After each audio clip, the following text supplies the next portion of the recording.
Hello Year 1 and welcome back to Super Potato Week. Hopefully you've been enjoying this week. We've described Super Potato, we've made him a super sidekick, so Super Spud in my case.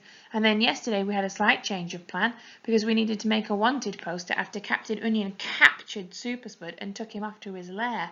So hopefully we'll be able to find Captain Onion sometime soon because somebody will have seen one of these wanted posters. Now today what I want you to do is think about planning your own story. Now we're not going to write this story, but I want you to start thinking about all the things we've done this half term, all of the bits of stories we've read and how we can use them to create our own story. So we've read Super Potato, we know about superheroes, we've read Superworm last week as well, so we know about how Superworm helps people.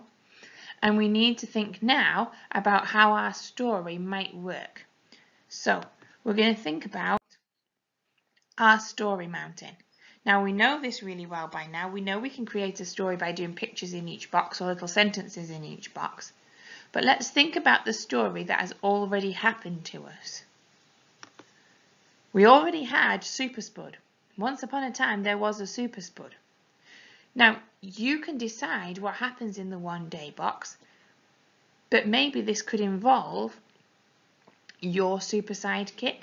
One day he found himself a sidekick and you use your own character in that box.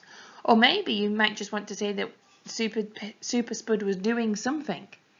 Maybe one day he was just merrily cleaning his cape when something happened.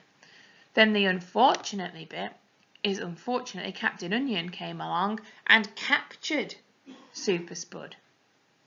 So I've given you the introduction bit, the once upon a time, and I've given you the problem, Captain Onion, but then it's up to you to use your character and your ideas to be able to solve the problem.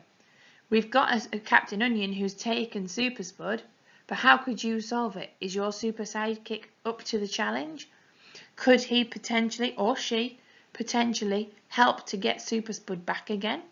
How are you going to solve the problem? And then finally, what will happen? Will Super Spud and your super sidekick go off and save the world together? It's up to you to decide how it's going to work. So your job today is to be able to put this into your story mountain, draw pictures, write some sentences if you want to, and then if you really feel up to it, it would be fab if you could retell your story. So either you could sit and write it if you want to. If you don't feel like writing, that's absolutely fine. Maybe you could record a video of yourself telling me the story and then either email it to me or share it on our Facebook page so that we can listen to your story, because I bet there's some really fabulous story writers out there. And it doesn't have to be written down. Sometimes it's about telling stories rather than writing stories. So if you can come up with some fabulous ideas in here, and then tell the story to your house or tell the story on a video or write the story down, I'd love to be able to share that and be able to hear all the stories that you have come up with. So if you can do that, that would be fabulous and I'd love to listen to them.